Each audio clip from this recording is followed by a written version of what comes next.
Hello and welcome. Thanks for joining our webinar, Cybersecurity Best Practices for Community Banks. My name is Laura Levy and I'll be hosting the event today. Today we'll discuss the threats to you and your customers from hackers, viruses, and crimeware, and the costs and risks associated with data protection. And we'll provide tips on best practices that community banks can implement to ensure cost-effective yet robust data security. A few quick notes before we begin. Today's session will last about 40 minutes with ample time for Q&A at the end of the presentation. You can use the question field in the control panel of GoToWebinar to ask questions throughout the presentation, and we'll address as many as we can at the end of the event. We will be recording and providing all attendees with a link to the session today, and we'll make it available on our website at www.trustednight.com. I'd like to introduce our presenter, Trevor Reschke, CTO at Trusted Knight. Trevor is a former counterintelligence special agent recognized as one of the foremost experts in cyber terrorism. Trevor specializes in digital investigations and managed the incident response team and the vulnerability assessment team for the U.S. Army throughout Europe. With that, I'll turn it over to Trevor to get us started. Thanks, Laura. So, real quickly, we'll talk a little bit about Trusted Knight and what we do here, just very briefly. And then we'll get into the threats that we're currently seeing on the internet, some of the things that you guys are facing every day. Trusted Knight was formed back in 2010. A lot of us have ties back to military intelligence organizations or the NSA. So what we've kind of done is we've looked at the problems that are out there and then built products specifically designed to go after the real problems that exist. And you'll kind of see that in our two main products that we have right now. So let's zoom right into the presentation here. So we're going to talk about the current threats. So what we're seeing, and nowadays they call this the dark web. We still see a lot of the criminals buying and selling credit card data. So credit card data still remains a big thing that's sought after by the bad guys. And they sell it on these websites. There's many different websites that you can go to, and you buy and sell them like you would any other online merchant. So way back in the day, 5+ years ago, this was the #1 thing that the criminals were focused on. They were doing mostly credit card fraud. That kind of went out of vogue once the technical abilities of the criminals caught up to with what online banking was doing, and they started going after the credential theft. And then credit card data theft became kind of a secondary item until recently. Nowadays, they're coming back to credit card theft because they can still do massive amounts of fraud with credit card data, just because of the sheer volume of the credit card data that's available out there. And one other note, so you see these prices on the screen here. These are really high. These are actually exceptionally high prices. Normally, for a very cheap credit card, you can buy simple credit card number for about $1 a piece. These ones right here have all been verified, so they're known good credit cards. And they do that using a bunch of different methods. A lot of times they will compromise a hotel, and then they'll do a micro-transaction and then pull the transaction back. So they'll do it for 1 penny, and the transaction will only last 1 second before it's pulled back. So that's a common technique that we see the bad guys using to verify credit cards. In this case, when you buy one of these, you'll actually get a money-back guarantee. And really what they're going to do is they're going to exchange it out for another credit card that you can do fraud with. So as I said on the previous slide, credential theft really became the big money winner for the bad guys. This is where you're going to do some kind of a key logging on the system. So it originally started off with phishing, and then it quickly evolved over into the credential theft using crimeware. And they've advanced their techniques to do this, and we'll actually show a demo of this later on in this. We'll actually show some real crimeware stealing credentials and then how we stop it. But this really became the big moneymaker for the bad guys. They no longer had to clone credit cards and go somewhere and actually do an in-person transaction or do online purchases of merchandise and then have it delivered somewhere. This made it so much easier. It was straight cash, and it still is straight cash. And an entire sub-industry has kind of formed out of this particular fraud that we're seeing online, and it's still growing today. There's specialized college courses over in the former Soviet Union that you can take to really hone your skills at doing this kind of fraud. So what we see right now is they go after pretty much any kind of account that has money in it, and then they move the money out of those accounts into other mule accounts and eventually drain them out. Some of these can be very sophisticated. It'll be a full team, and there'll be individuals on the team that will actually specialize in certain aspects of this. We've seen them go as far as recruiting homeless people in major cities to go in and open up valid accounts in certain banks, and then have the ATM cards passed over to the bad guys, and then they move stolen funds into those accounts and then drain them out of those accounts. We've seen them go after very small banks before, so this isn't exclusive to the larger banks. So, for example, if they have a successful campaign of infecting people in a certain geographical area, and that area has a bank or a credit union that's very specific to that area, they may see a high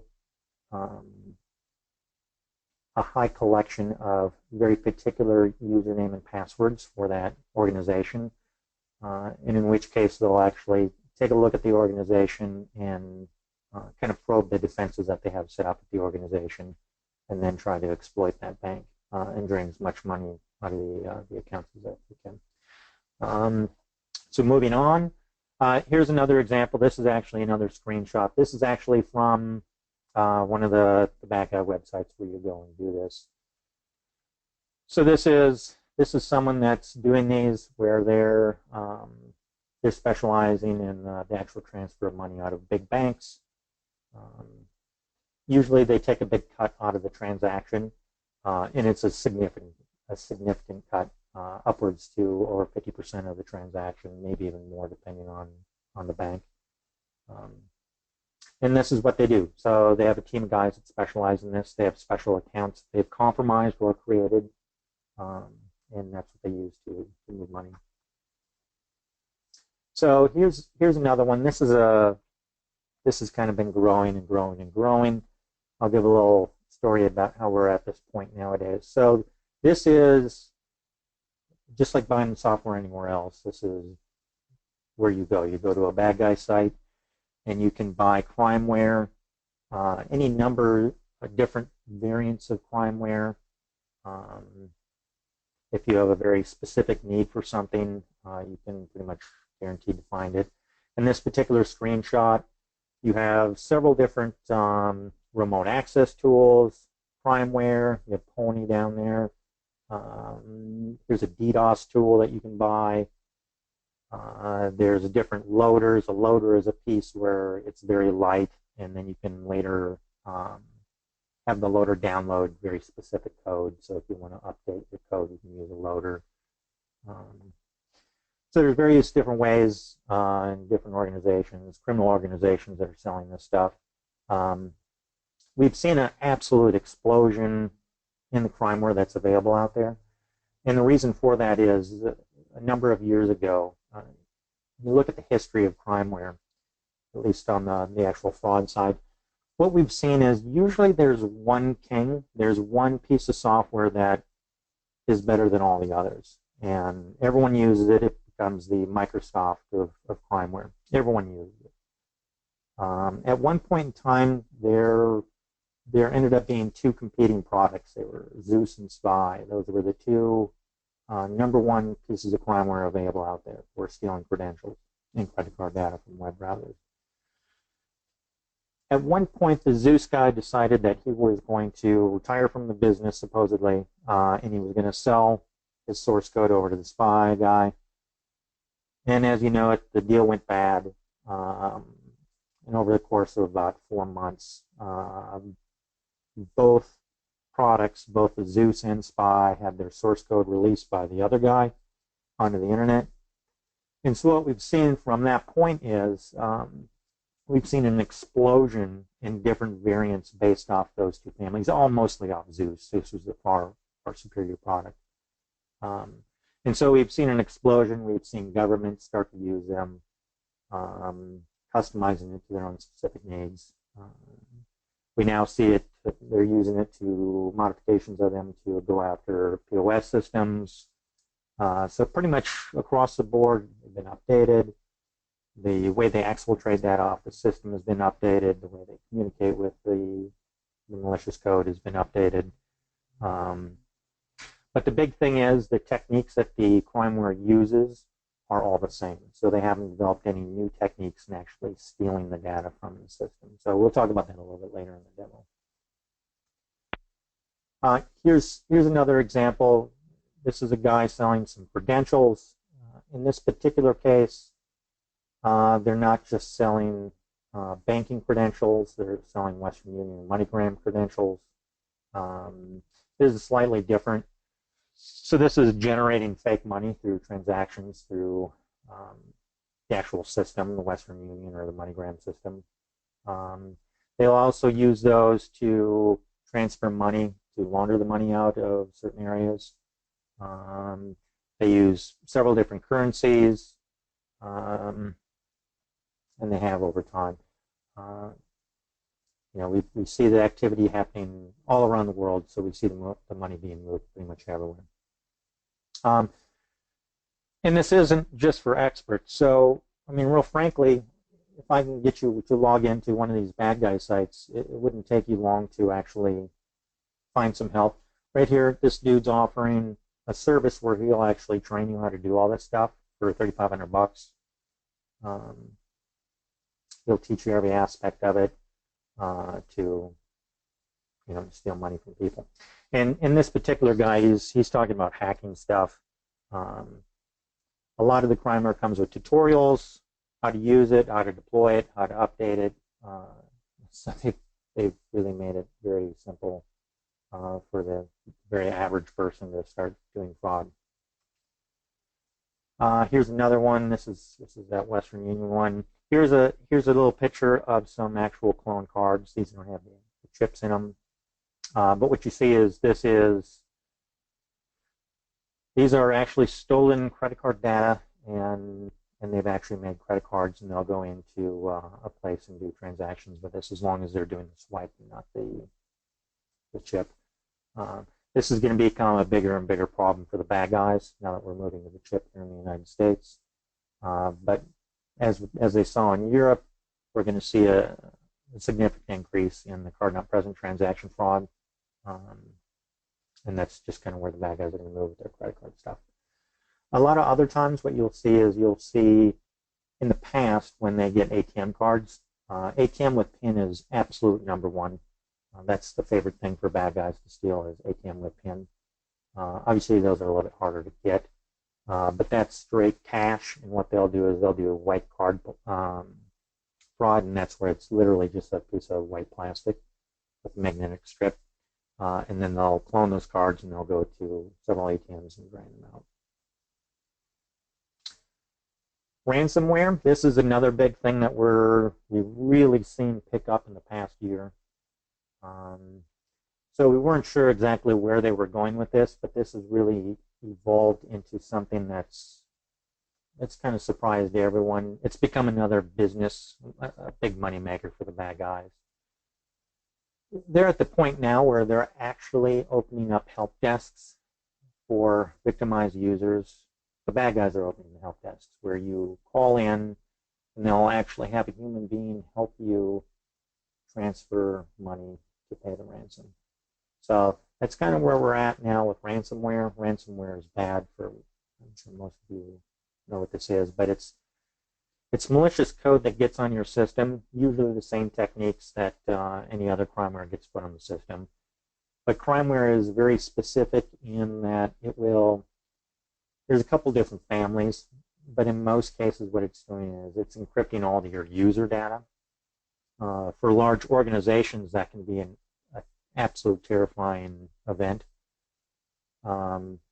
They can recover if they have backups, but a lot of cases these organizations don't have backups of certain data, and they'll lose everything if they don't pay the ransom.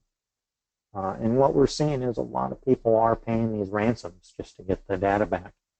And so what happened is the bad guys figured this out, and so nowadays a lot of times when they see if that's a larger organization, they'll actually do some customized stuff, and they will actually hold it ransom for a significant amount of money. In just the past, I think it's been about 6 months now, we've got about probably 3 or 4 phone calls from very large law firms that have had their entire networks compromised, and the bad guys are essentially holding everything, all their client data, ransom. And they're not encrypting it. What they're doing is they're threatening to go public with it. So this is the new wave of what the bad guys are doing. They're blackmailing people using these ransomware techniques to get money. And I think we're going to see this continue to rise. This is a proven easy moneymaker for them. So, and talking a little bit about that, so we just mentioned that they're going after organizations that actually have very sensitive information and blackmailing those organizations for money. So we did see last year that the criminals were going after the actual banks themselves, so not the user accounts, but the actual infrastructure inside of a bank. So I'm sure many of you have heard about the SWIFT issues that they had overseas. And I don't know if many of you have read the exact details of it, but the bad guys literally had a typo that stopped them from stealing $1 billion. It was only a typo. So that's where we're at with the criminals. They all saw that, and they're trying to improve on that, so they never make those kind of mistakes again. It's a big lesson learned for them. And a lot of times what you see is they will communicate and they will share information with each other, especially in the former Soviet Union side of the house. We see them openly sharing information about how to exploit certain banks, the fraud thresholds, for example, for transactions. So they do see themselves as kind of a larger group, even though they operate independently or in small teams. Before we move on to the demo, I want to really quickly talk about, I didn't create a slide, but there's another problem that we're seeing, and it's becoming a bigger and bigger problem, and that's the DDoS attacks that you keep hearing about. It is actually a very significant threat, and it's growing, and it's getting worse and worse and worse. This year, they've actually accomplished at actually shutting off big portions of the internet, and it's only going to get worse. And so they're actually shifting their techniques as well. So here in the United States, bandwidth has generally not been a problem. So the DDoS attacks targeting larger organizations haven't really been a problem. However, they're going after organizations now with something we call a consumption attack. And that's where they're actually doing legitimate, valid requests for stuff, but they're doing it at volumes that actually start hurting financially.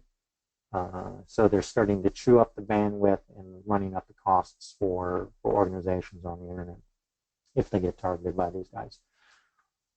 The numbers in these attacks are amazing. They're simply off the charts. And so you've probably heard there's a very popular security blogger out there, Krebs. He is often a target by a lot of the bad guys. They like, practicing their techniques against him. A lot of them have apparently very personal issues with him. And they actually knocked him off the internet. Akamai, which was his CDN, his content delivery provider, actually gave him a very short notice to find somewhere else to put his website. The attack was so strong and so sustained that they actually asked him to move somewhere else.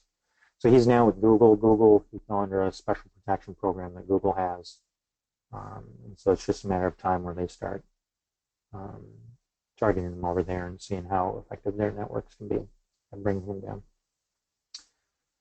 So with that, what I want to do now at this point is we're going to talk a little bit more about crimeware. We're actually going to show how it works, and then we're going to actually install Protector. That's our first product. So what I have here, let me bring this up. This is a VM session. This is a computer that we're actually going to install some crimeware on. I'm just going to bring up a couple bank websites. So what we're going to do is we're going to look at these two bank sites. It's Chase and Wells Fargo, just as an example. And so what I'm going to do at this point is we have some crimeware. This is from the Zeus family. We call it free turtles right here. We're going to do a self-infection. So we're going to infect the system with Zeus. Normally, the way this would work is, and we just do this just simply to make it much easier to infect the system. Normally, what would happen is the user would have an exploit available in his browser. Maybe he's not patched. Maybe it's a zero-day exploit, so there is no patch out for his browser. Maybe he clicked on a link. Maybe he did a number of other things to get himself infected. So what happens is the computer is actually running crimeware right now. Now we have something that's sitting there watching everything that we do. And so we're going to go back to these websites. Everything is going to appear absolutely normal. And I'm going to put in a username of Trevor. And just to make it simple, I'm going to type in password. Actually, you know what? I'm going to make it complex. I'm just going to hit a bunch of random characters on my keyboard to simulate a real password. So this is obviously not a real account. So the authentication failed. But what we'll see here in a second is we'll see the crimeware actually collecting this. And I'll do the same thing for Wells Fargo. Trevor, and I'm going to random password.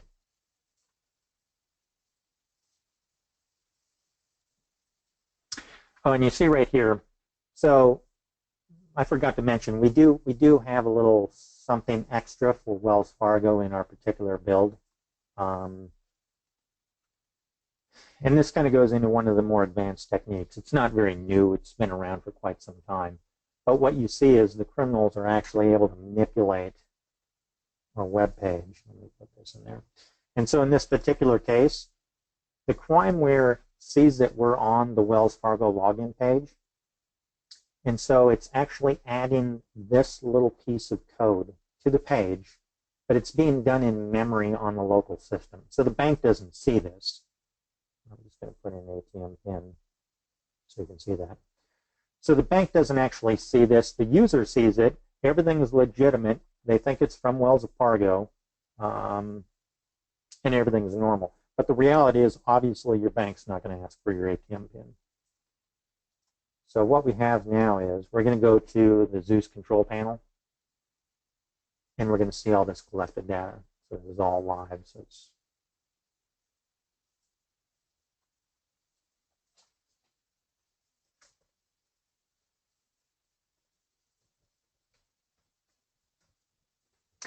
and this is what the bad guys see. This is what it looks like. So right here, these are all the sessions that the crimeware has been able to pick up just now. So we'll look at this first session. This is going to be the Chase one. So sure enough, there's the username. And then here's that, well, not very strong password, but a password that has a bunch of junk in there that's been passed on to the bank. So this is what the bad guys see when they're harvesting their information. We'll take a look at this one right here. So right here, this is the other one. We have all the information that we are collecting from the system. We have the username. We have the password. And then this right here is that ATM pin information. I just typed in ATM pin. So that's actually what the bad guys will actually harvest from their system. In some cases, so some of the bad guys that we've dealt with in the past, they've had massive networks of compromised devices, up to 1 million compromised computers. And so as you can imagine, you're going to collect all this information from all these banks and all these other sites that have sensitive information. And so there has to be a way to sort through this, and that becomes their biggest problem. So what they do is they just simply have these search boxes that they can search through all their compromised data and find the information that they're looking for.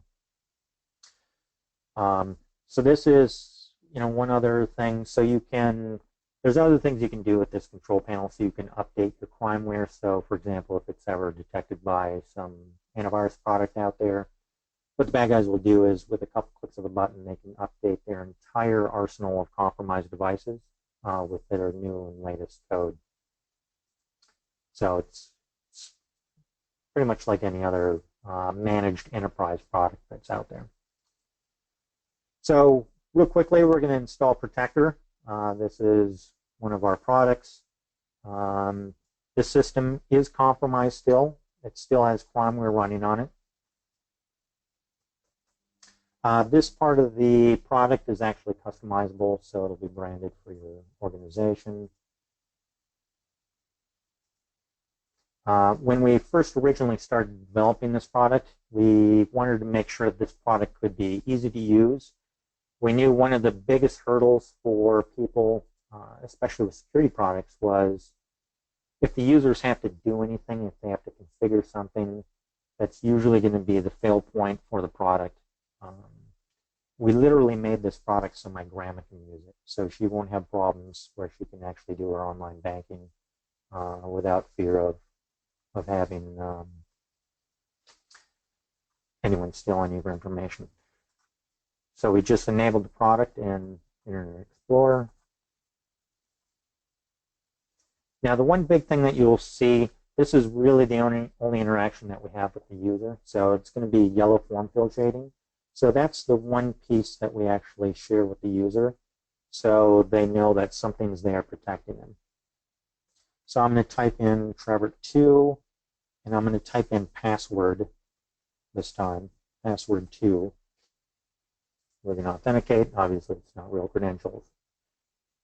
And so now what's happened is if this were real credentials, what would happen is we would authenticate to the bank. Everything would be passed on. But the bad guy's not going to be able to see that. And we're going to go back to the control panel here just to make sure that we prove everything that wasn't picked up by the crimeware.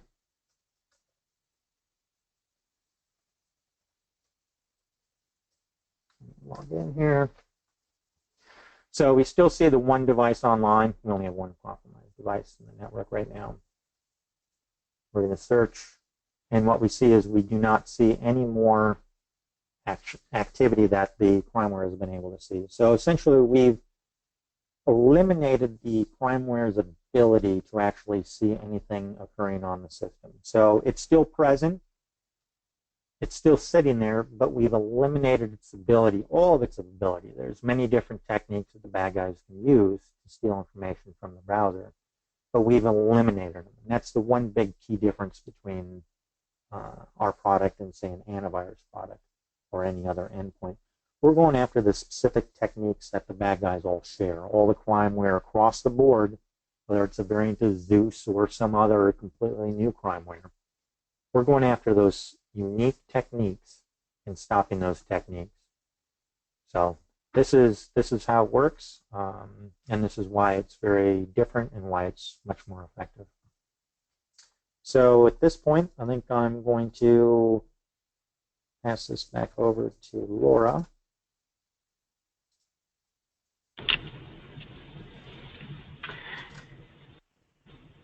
Great, thanks, Trevor. We have a couple questions that came in throughout the presentation, and I just want to remind everybody that you can ask questions using the question function in the control panel of GoToWebinar. So first question, Trevor, is what do you see as the next type of fraud activity popping up?